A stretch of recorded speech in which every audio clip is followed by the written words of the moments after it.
Je vais vous demander d'écouter vraiment cette histoire-ci. C'est terrible. Donc, prenez la peine d'écouter, s'il vous plaît. Je l'ai dit la dernière fois-ci.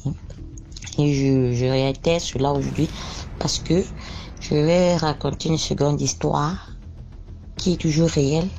Parce qu'il y a plusieurs histoires que moi j'ai vécues à la maison avec mon papa et sa maman. Mais là aujourd'hui, je vais vous raconter pour mon papa. Tout était rose de ma naissance jusqu'à l'an 2000. L'an 2000 où on affecte mon papa pour le Nord. Quand on l'affecte pour le Nord, la donne commence à changer. Il ne jouait plus trop avec nous, il n'avait plus de temps pour nous, il était déjà plus consacré à ses amis et ses collègues, bref, ses amis qui peut dire ses collègues plus, parce qu'il n'avait pas des amis autres que ses collègues, où il a adhéré une réunion où tous les fins du mois, cette réunion vraiment, le jour qu'on l'a reçu à la maison, mince, c'était les bœufs que tu voulais voir, les porcs que tu voulais voir, les chèvres.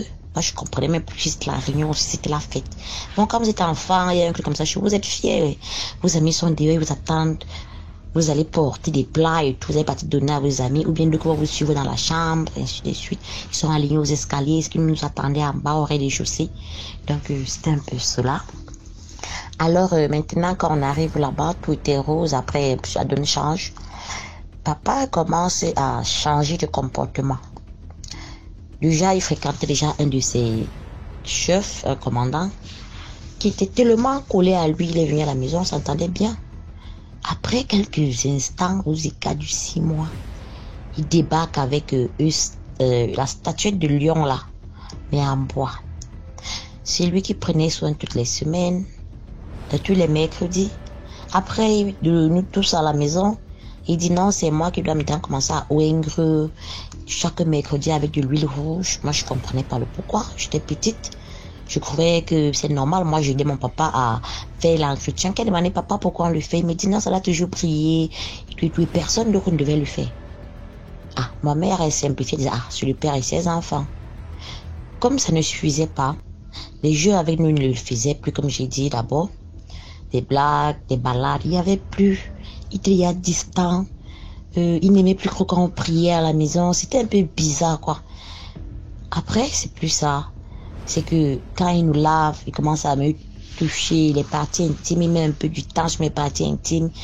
Et quand il me dit lave-toi, plus qu'avant, quand il me disait accroupis-toi, tu fais ta toilette intime, il versait juste de l'eau, plus il ne laissait plus couler l'eau du robinet qui sortait du mur, comme on dit souvent. Il prend plutôt de l'eau, il ne verse plus pour que je lave, qu'il frotte mon bas, si je peux dire. Après, il dit non, Tom, parce qu'avant, il disait, maman, je dois savoir comment les laver et tout. Mais maintenant, il le faisait plus. C'est lui qui le faisait déjà. C'est plus moi qui le faisais. Mais c'est lui qui le faisait déjà.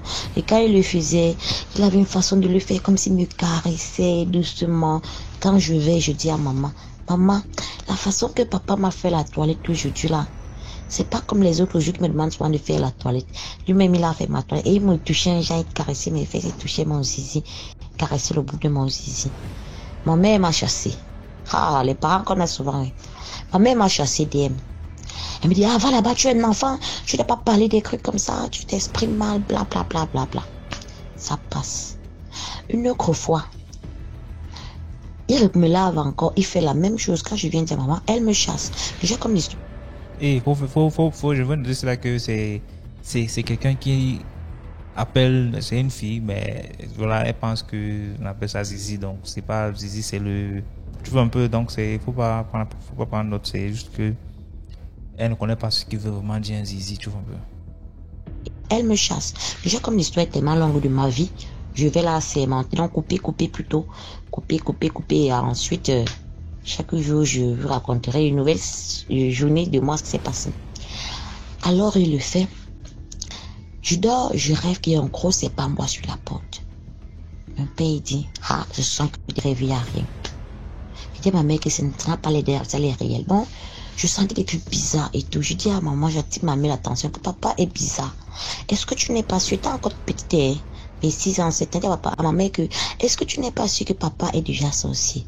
Oh, ma mère s'est fâchée avec moi. Maintenant, les copines de ma maman disent à ma mère, ton mari c'est, ton mari c'est. Ma mère se fâchait avec toutes ses copines qui disaient cela et vous n'étiez plus amis. Ses grandes se rappellent depuis Yaoundé pour dire à ma mère là pour nous faire attention. On est allé quelque part et on s'est rendu compte que ton mari n'est pas quelqu'un de propre. Elle dit, ah, vous êtes jalouse, machin, machin. Tout le monde, ennemi déjà. Quand papa arrivait maintenant en décembre à la maison, dans la famille quoi, en fin d'année comme ça, il vient avec un bœuf dans sa belle famille, dans la famille de maman. C'est pour vous, malais d'argent. Il n'a eu que les mêmes postes de toute sa carrière. Puis qu'on avait quitté, puis qu'on est arrivé ou non. Un poste, pas petit poste, hein, un gros poste où justifiait toujours la provenance d'argent et que tout le monde qui savait qu'il est dans ce poste disait non, c'est normal. Mais moi, je ne trouvais pas toujours ça normal. Ma mère, elle trouvait ça normal. DM. Ça a tourné avec tant de mystères qui se produisaient dans la maison. Ou, voilà une partie qui m'avait toujours marqué. Où son collègue et papa sont en train de causer un jour sur la véranda quand on rentre sur Yaoundé. Et après, son collègue, parce qu'il y a eu des problèmes, parce que maman ouvrait déjà les yeux, qu'elle disait que non, elle veut partir de là, bla bla bla. Où son collègue dit, quand tu as une poule à la maison, une mère poule, tu prends ses poussins, tu lèves une mère poule et tout, et que la mère poule te fait des poussins, il faudra attraper ces poussins et manger. Je suis allée vers ma mère, parce que je comprenais pas la signification.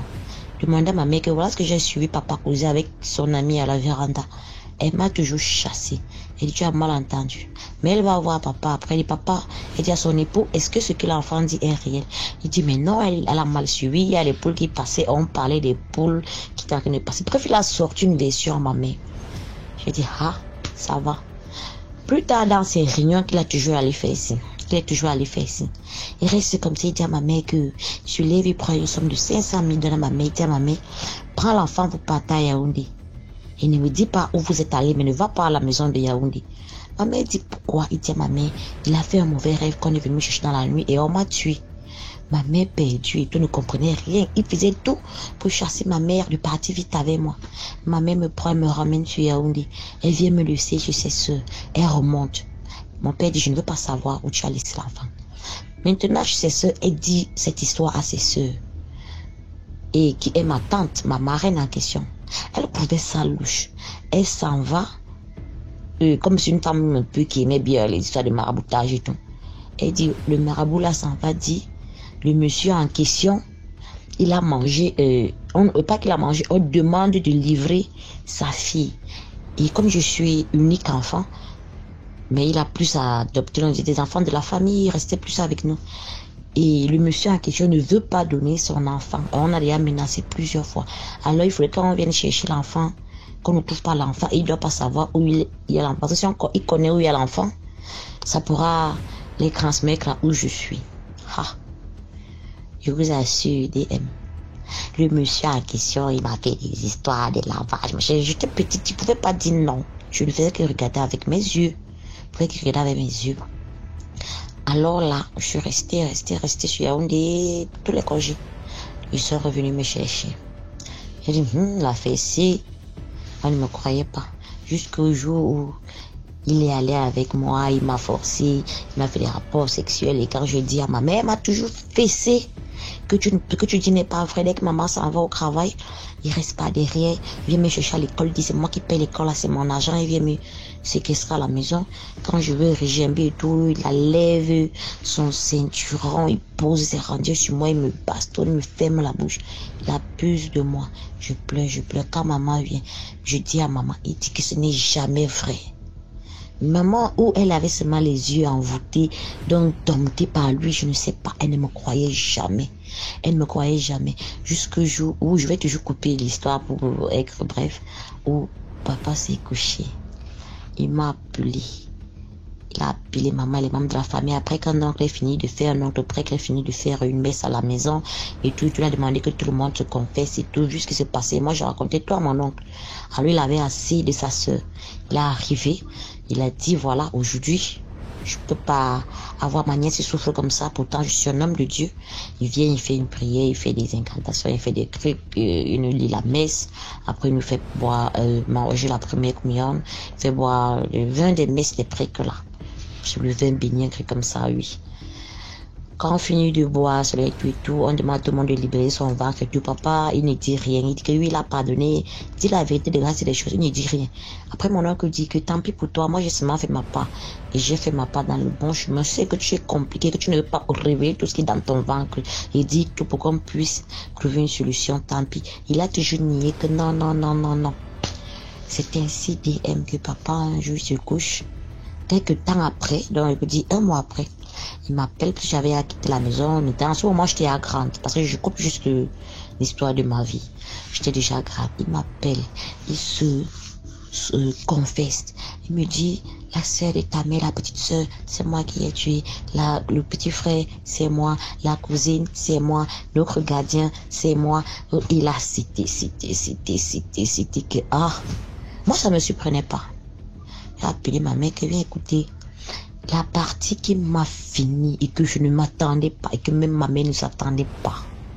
C'est quand il dit à ma mère, même ton ventre d'accouchement, c'est moi qui ai donné. Ça c'est la partie où ma tête a pris des vertiges parce que j'ai toujours pleuré que pourquoi j'ai pas de frère, pourquoi j'ai pas de soeur. Il disait toujours c'est pas de sa faute, c'est la faute de ma mère, les complications de concevoir. Mais je vous assure, ma mère va à l'hôpital, elle fait tous les examens, elle n'a pas de problème.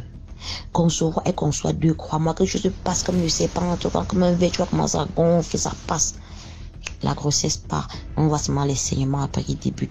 Jusqu'aujourd'hui que je suis déjà grande à cet âge. Et que j'ai déjà croix grands enfants, ma mère, elle ne conçoit pas. Et peut-être encore bien jeune, parce qu'elle m'a eu très jeune. Dans les 17 ans, comme ça, 16 ans, ma mère m'a eu très jeune.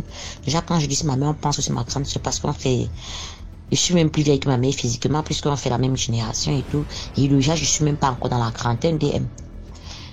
C'est-à-dire, c'est la partie de cette histoire-là qui m'a fini, qui m'a abattu quand le papa, il a dit, même ton ventre, c'est moi qui ai donné ton ventre et tu ne peux pas concevoir. Et sache que toutes ces richesses, les maisons, les terrains, les voitures, tous tes vêtements, tout ce que tu as, c'est le fruit de ton ventre. J'ai mis les mains sur la tête. Comme j'avais porté mes pieds sortis de chez mon papa, comme il est décédé là, j'ai plus jamais remis pied. Ma mère aussi, elle est sortie. Elle est de son côté. Continuer comme elle est fonctionnaire, continuer à vivre là-bas, elle a son terrain, elle est construit là-bas. Je suis allée de mon côté, j'ai plus jamais mis pied où papa était. Où il a construit ses maisons en général quoi. J'ai tout abandonné, j'ai tourné le dos. Pourquoi? Parce que moi je vois tous ces biens-là comme si c'était mes frères que on a vendus pour avoir ça. Donc pour moi c'est choquant. Jusqu'aujourd'hui, je t'assure, je suis en location, je me bats à construire, je suis plus jamais reparti là-bas. Parce que quand on m'appelle même que mais voilà, il s'est écrit tout, tu fais comment? Je dis que fichez-moi le camp, un jour je vais devenir, mais moi, consciemment et personnellement, DM, je ne me vois pas en train de retourner là-bas. Qui sait? C'est abandonné tout un peu dans les herbes, il doit l'abandonner de partout, qu'il a investi. Je suis plus moi là. Donc c'était un peu ça pour la petite histoire. C'est pour ça aussi je voulais sensibiliser en disant que franchement, chers parents, surtout chers mamans, quand vous avez des enfants, si un enfant vient te dire quelque chose, ou veut te dire quelque chose, ne chasse pas cet enfant. Il faut écouter l'enfant et vérifier tout cela. Parce que je vous assure, un enfant ne peut pas se lever et venir te raconter une histoire comme ça. Même si des fois, c'est un petit enfant qui mente, mais dans ce mensonge, il y a un minimum de vérité. Et si maman m'avait écouté depuis toute petite que je chantais, je criais et tout, plus qu'en ce moment, il n'avait pas encore vendu son vent. Et si elle m'aurait écouté, il ne serait jamais trop tard. Mais là, maintenant, elle a tout fait, elle a marché de partout, plus rien. Alors, chers parents, chers frères et sœurs, il faut souvent écouter les enfants. Prenez la peine d'écouter. et de... C'est un très bon conseil là. Prenez la peine d'écouter vos enfants. Un enfant ne peut pas se lever un matin comme ça et dire que papa a couché avec moi. Pour rien comme ça. Mais si un enfant qui parle bien, qui connaît ce qu'il veut dire coucher avec quelqu'un, il te dit ça comme ça, mon ami, tu vas négliger par rapport à quoi? Il y a des trucs qui nous arrivent dans nos maisons, pas parce que on sommes trop mauvais, mais parce qu'on n'arrive pas à donner l'oreille à ce qu'il faut. Un enfant vient comme ça et qui... Ça m'a touché quand j'ai écouté l'histoire. Et vraiment, en tant que parent, vous avez l'obligation d'écouter vos enfants. C'est comme ça. C'est la dictature maintenant. Il ne suffit pas encore de demander que s'il vous plaît. Si vous êtes obligé d'écouter les enfants. N'écoutez pas, c'est la gifle spirituelle. En tout cas, merci de liker la vidéo s'il vous plaît. Juste cliquez sur le pouce bleu qui est comme ça là. Ou bien si vous n'aimez pas, vous pouvez cliquer sur le... En tout cas, il faut seulement participer. Ça dépend.